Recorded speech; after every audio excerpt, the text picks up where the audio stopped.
Halo semuanya, perkenalkan nama saya Jason Kaimarak, NIM 2322027. Saya dari Prodi Agroteknologi. Saya akan menjelaskan materi tentang manusia terhadap pedoman Kristen. Komunis dari teori antropologi Karl Marx.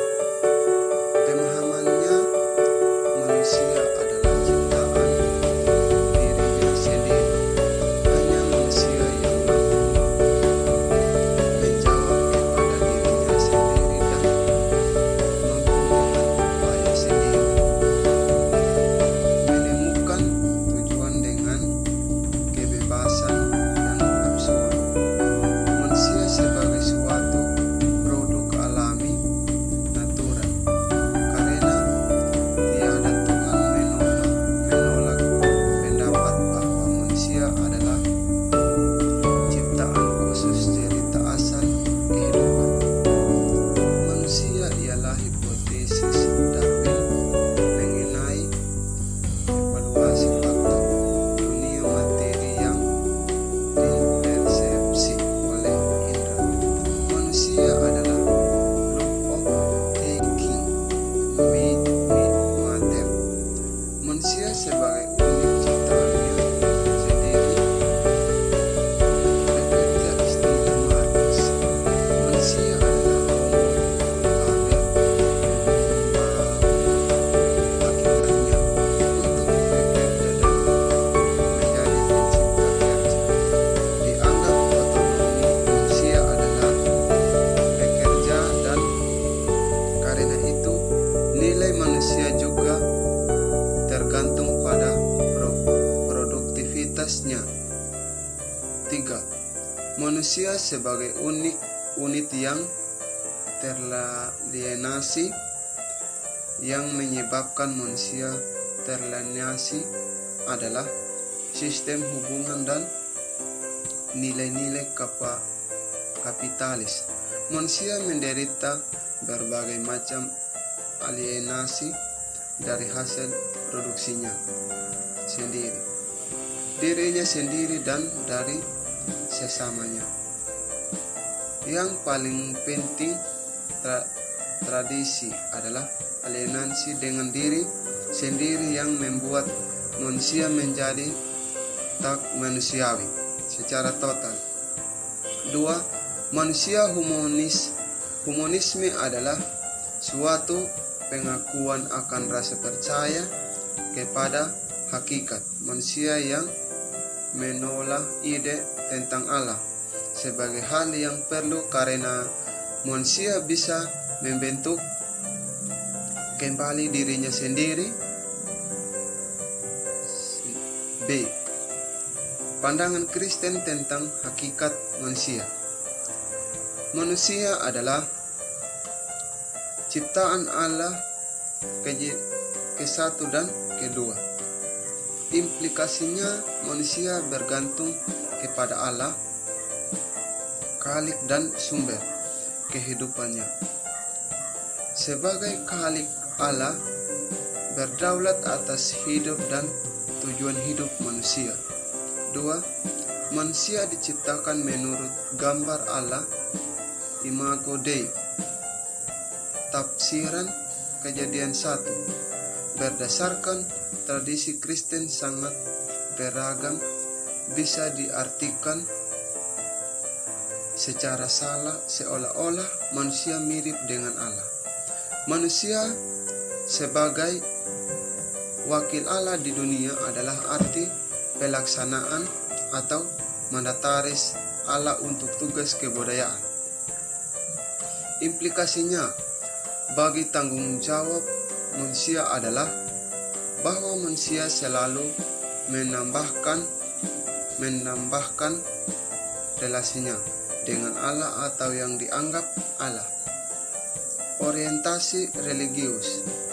Manusia yang memungkinkan fenomena agama selalu hadir dalam sejarah umat manusia. Kesadaran religius manusia dalam arti kesadaran akan adanya suatu kodrat ilahi di atas manusia yang penuh dengan misteri yang tidak dapat secara tuntas diselidiki dan dipahami oleh manusia. Sikap Kristen yang bertanggung jawab agar tidak jatuh pada kolektivitisme dan maupun individu. Harus ada keseimbangan antara individu dan kolektivitas. Kita dipanggil untuk percaya.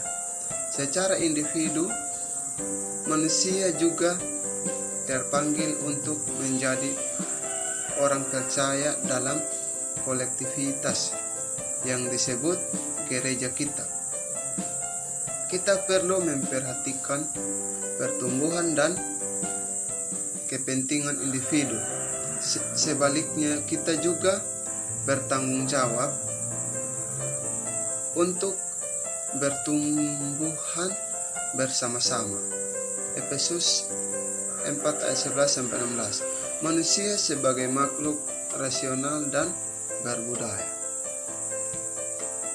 Menurut Alkitab, Allah memberi perintah kepada manusia untuk memerintah, menaklukkan alam semesta serta memeliharanya. Ini menunjukkan adanya hubungannya yang tak terpisahkan antara manusia dengan alam semesta. Manusia sebagai mandataris Allah, sebagai pelaksanaan dan wakil Allah dalam memerintah dan memelihara alam semesta ini. Mandat bisa terlaksana karena Tuhan memperlengkapi manusia dengan potensi rasional. Salah satu keunikan manusia yang membedakannya dengan ciptaan yang lain sehingga manusia dapat berbudaya. 5. Manusia sebagai makhluk etis.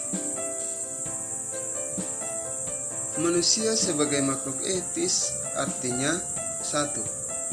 Manusia mempunyai kesadaran etis, yakni kesadaran untuk membedakan mana yang baik dan buruk, benar dan salah, bertanggung jawab dan tidak. 2. Manusia mempunyai kebebasan etis, yakni memilih secara bebas dari alternatif di atas. 3. Manusia mempunyai pertanggungjawaban etis, yakni bertanggung jawab atas pilihannya.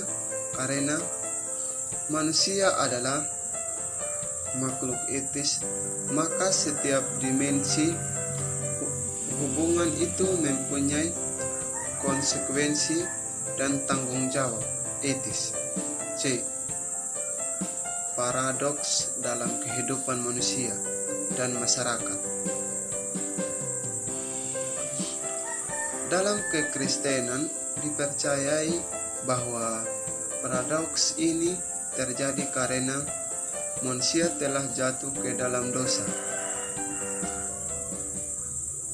Dosa dipahami bukan sekedar pelanggaran moral, tetapi sikap memberontak kepada Allah, yakni menolak otoritas Allah yang menentukan tujuan hidup manusia. Dosa mengambil bentuk dalam dosa pribadi, tetapi juga dosa sosial. Dalam tradisi agama lebih banyak ditekankan dosa pribadi dibandingkan dosa sosial. Dosa pribadi seperti ketamakan dapat membawa konsekuensi penderitaan sesama. Namun dosa sosial berupa sistem dan struktur yang tidak adil, bahkan merusak dan membawa konsekuensi yang lebih berat bagi lebih banyak orang. D. Memperbaharui hubungan dengan Allah, sesama dan alam ciptaan.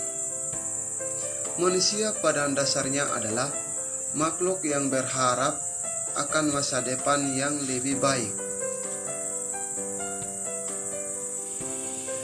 Manusia pada dirinya sendiri adalah makhluk dengan bermacam kemungkinan.